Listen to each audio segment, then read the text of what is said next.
హిందూరుకు కంఠాభరణంగా ఉన్న నీలకంఠేశ్వర ఆలయంలో పెద్ద ఎత్తున వేడుకలు నిర్వహిస్తున్నారు. రథసప్తమికి సంబంధించినటువంటి వేడుకలు అంగరంగ వైభవంగా నీలకంఠేశ్వర ఆలయంలో ఏర్పాటు చేశారు. దీనికి సంబంధించి ఉదయం నుంచే కూడా పెద్ద ఎత్తున భక్తులు తండోపతండాలుగా స్వామివారి ఆలయానికి దర్శించుకోవడానికి వచ్చారు. ఇక్కడ ప్రత్యేక పూజా కార్యక్రమాలు ఉంటాయి. రథాన్ని కూడా ఈరోజు సాయంత్రం ఇక్కడ శివపార్వతులను రథం పైన ఊరేగించి కూడా తన తల్లి గోరి వద్దకు తీసుకెళ్తున్నటువంటి పరిస్థితి సాయంత్రం ఉంటుంది. అయితే దీనికి సంబంధించి ఉదయం నుంచే మొత్తం జిల్లా వ్యాప్తంగా ఉన్నటువంటి ఏదైతే పెద్ద ఎత్తున భక్తులు కూడా దాదాపుగా కూడా ఒక 20,000 వరకు కూడా ప్రతి సంవత్సరం ఇక్కడికి వచ్చి దర్శనం చేసుకుంటారు స్వామివారికి అని చెప్పేసి కూడా ఆలయానికి సంబంధించినటువంటి అధికారులు చెప్తున్నటువంటి పరిస్థితి. అయితే నిజామాబాద్ నీలకంఠేశ్వర ఆలయం కూడా కొన్ని వందల సంవత్సరాల చరిత్ర కలిగినటువంటి ఈ ఆలయం పెద్ద ఎత్తున కూడా ఉదయం నుంచి కూడా భారీగా భక్తులు వస్తున్నటువంటి సిచ్యువేషన్ మనం చూడొచ్చు. నీలకంఠేశ్వర ఆలయంలో ఇది ప్రధానంగా స్వామివారి దగ్గరికి చేరడానికి ఒక పెద్ద మొత్తంలో భక్తులు వస్తున్నటువంటి పరిస్థితి ఇది చూడొచ్చు. ఇక్కడ ఉన్నటువంటి నంది విగ్రహం కూడా ఎంత పెద్దగా అంటే ఎక్కడి నుంచి చూసినా కూడా బయట నుంచి చూసినా కూడా ఇది స్పష్టంగా కనిపించే విధంగా కూడా అప్పట్లో ఆ చరిత్రకారులు కూడా ఈ గుడిని నిర్మించినటువంటి పరిస్థితి ఉంది. కొన్ని వందల సంవత్సరాల ఏళ్ల నాటి చరిత్ర కలిగినటువంటి ఈ నీలకంఠేశ్వర ఆలయంలో ఈ రథసప్తమి వేడుకలు అయితే ఘనంగా నిర్వహిస్తున్నటువంటి పరిస్థితి చూడొచ్చు. దీనికి సంబంధించినటువంటి పూజ చేసేవాళ్ళు చాలా కూడా పెద్ద మొత్తంలో కూడా భక్తులకు వస్తారు కాబట్టి భక్తులకు అనుసంధానంగా అన్ని కార్యక్రమాలు నిర్వహించడానికి కూడా ఆలయ అర్చకులు కూడా ఈసారి అంటే ప్రధాన అర్చకులతో పాటు అర్చకులు కూడా పెద్ద మొత్తంలో కూడా వచ్చి అనేక పూజా కార్యక్రమాలు నిర్వహిస్తున్నటువంటి పరిస్థితి ఉంది. ఇక్కడ చూడొచ్చు భక్తులు కూడా పెద్ద మొత్తంలో వచ్చారు. ఆలయానికి సంబంధించినటువంటి నీలకంఠేశ్వర ఆలయంలో కూడా శివుడు ప్రత్యేకంగా కూడా ఇక్కడ పూజలు ఆరాధించబడుతున్నటువంటి పరిస్థితి ఉంటుంది.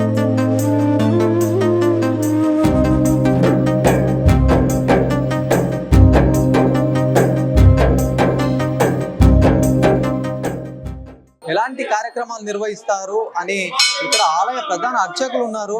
స్వామివారిని అడిగి కూడా తెలుసుకుందాము.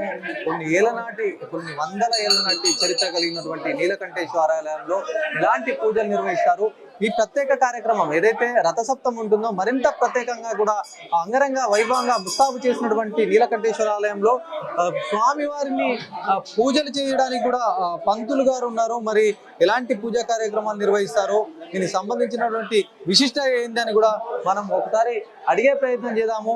పెద్ద మొత్తంలో అయితే భక్తులు ఇక్కడికి వస్తున్నటువంటి పరిస్థితి ఉంది. మరి చూడొచ్చు స్వామివారిని దర్శించుకోవడానికి కూడా పెద్ద మొత్తంలో వస్తున్నారు. భక్తులు కూడా తమ కానుకలను సమర్పించుకుంటూ కూడా పెద్ద మొత్తంలో ఎలాంటి కోరికలు ఏదున్నా కూడా స్వామివారు నెరవేరుస్తారని ఒక ఆశయంతో ఖచ్చితంగా నెరవేరుస్తారని చెప్పి ఒక నమ్మకంతో కూడా ఆలయాలకు వస్తున్నటువంటి పరిస్థితి ఉంది. మరి స్వామి చెప్పండి, ఈ ఆలయానికి సంబంధించి కూడా అన్ని ఏర్పాట్లు చేశారు. భక్తులు పెద్ద మొత్తంలో జిల్లా వ్యాప్తంగా ఎక్కడెక్కడి నుంచో వస్తారు. మరి ఈ ఆలయానికి ఉన్నటువంటి చరిత్ర ఏంటి? శివాయ గురవే నమః. హరశంభో మహాదేవ విశ్వేశ్వరామర వల్లభ శివశంకర సర్వాత్మన్ నీలకంఠ నమస్తుతే.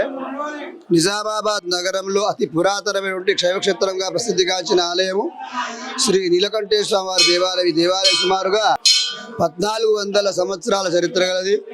ఇక్కడ స్వామివారు స్వయంభుగా వెలవడం మనం చేసుకున్న పుణ్య ఫలితం. అంతేకాకుండా ఆలయంలో శివకేశవులు ఒకే దగ్గర ఉన్నారు. శివాయ విష్ణు రూపాయ శివరూపాయ విష్ణవే శివశ్చ హృదయం విష్ణు విష్ణుశ్చ హృదయం శివ. శివకేశవులకు ఏమాత్రం భేదం లేదని చెప్పి ఆనాటి కాలం నుంచి వస్తుంది. కానీ మధ్యలో శివభక్తులు గొప్ప విష్ణు భక్తులు తక్కువ అనేటువంటి విభేదాలు జరిగినాయి. దానికి నిదర్శనంగా కొన్ని పలు ప్రాంతాలలో భగవంతుడు ఒకే చోట వెలవడం అదృష్టం. అదేవిధంగా ఏ విధంగా అయితే శ్రీరామచంద్రుడు రావణాసుడిపై లంకకు యుద్ధానికి బయలుదేరే ముందు ఉస్కతో లింగాన్ని చేసి శివారాధన చేసి రావణుడిపై విజయం సాధించాడు. అదేవిధంగా అనంత పద్మనాభ స్వామి దేవాలయంలో కూడా స్వామివారి శివలింగం పైన ఉంటుంది. అదేవిధంగా మన దేవాలయంలో కూడా స్వామివారు శివలింగం ముంగట ఉంటుంది, వెనుక విష్ణుమూర్తి ఉంటాడు. కానీ అందుకొరకు ఆలయానికి పేరు కూడా నీలకంఠేశ్వర స్వామిని. నీలమేఘ ఛాయలు వాడు విష్ణు కంఠమంతు విషంతరుచు వాడు కంఠేశ్వరుడు కనుక ఆలయానికి నీలకంఠుడి పేరు గలదు. అంతేకాకుండా దేవాలయంలో విశేషం ఏంటంటే ఇక్కడ స్వామివారి యొక్క దేవాలయము జైన సాంప్రదాయంలో కట్టడం జరిగింది. దీనికి దేవాలయానికి పంచశిఖరాలు ఉన్నాయి. అంతేకాకుండా దేవాలయము సంక్షిప్త చరిత్ర ఏంటంటే దేవాలయం నిర్మించింది ఒక తల్లి ఒక కొడుకు. ప్రతినిత్యం కొడుకు దేవాలయాన్ని నిర్మించేవాడు. తల్లి అతనికి భోజన పదార్థం తీసుకొచ్చి పెట్టి ఇంటికి వెళ్ళిపోయేది. ఒకరోజు ఆ కొడుకు తల్లికి ఆజ్ఞాపిస్తాడమ్మా, ఈ రోజు నేను శిఖరాన్ని ప్రతిష్ఠిస్తున్నాను, నువ్వు ఇంటికి వెళ్ళేటప్పుడు మరలి చూడు మాకు. యథావిధిగా కొడుకు మాట తల్లి విని శిరసా వహించి భోజన పదార్థాన్ని పెట్టి కొద్ది దూరం వెళ్ళిపోయిన తర్వాత పుత్రవాత్సల్యం కలిగి నా కుమారుడు ఎందుకు ఇలా అన్నాడని చెప్పి ఈ దేవాలయం నుంచి కొద్ది దూరం పోయిన తర్వాత వెనక్కి తిరిగి చూసింది. ఆమె అక్కడ సమాధిగా మారిపోయింది. ఈయన పైనుంచి కింద పడి అదృశ్యమయ్యాడు. ఆ రోజు నుంచి ఇప్పటి వరకు కూడా ఇక్కడ మకర సంక్రాంతి రోజున ఉత్తరాయణ పుణ్యకాలం రోజు స్వామివారి కళ్యాణ మహోత్సవం, అదేవిధంగా మాఘ శుద్ధ సప్తమి, రథసప్తమి అంటే సూర్యదేవుని యొక్క పండగ.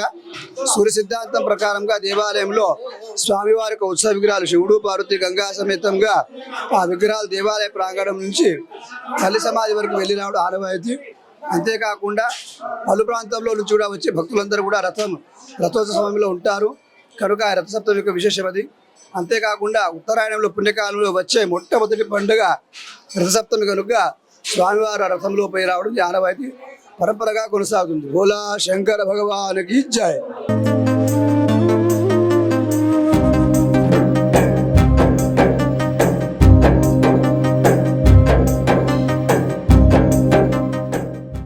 రథసప్తమి వేడుకల్లో భాగంగా కూడా ఈ ఏదైతే రథం ఉంటుందో ఈ రథం ఈ వీధుల గుండా కంఠేశ్వర ఆలయంలో ఆల్రెడీ ముస్తాబైంది. ఆ రథం కూడా ఇక్కడ నుంచి ఈ రోడ్డు పై నుంచి కూడా తల్లిగోరి ఉంటుంది. ఈ తల్లిగోరి వరకు కూడా సాయంత్రం కూడా అంగరంగ వైభవంగా శివపార్వతులను సమేతంగా కూడా ఆ రథం పైన కూర్చోబెట్టి కూడా ఊరేగింపు ఉంటుంది. ఈ ఊరేగింపు కూడా అద్భుతంగా ఉంటుంది. చాలా మంది కూడా ఈ రథ వేడుకల్లో పాల్గొంటారు. అయితే ఈ రథం ఎక్కడి వరకు వెళ్తుంది, ఏదైతే తల్లిగోరి ఉందో తల్లిగోరి వరకు కూడా మనం వెళ్ళి అక్కడ కూడా ఏం చేస్తారు దీనికి సంబంధించిన స్టోరీ కూడా అక్కడికి వెళ్ళి మరింత తెలుసుకునే ప్రయత్నం చేద్దాం.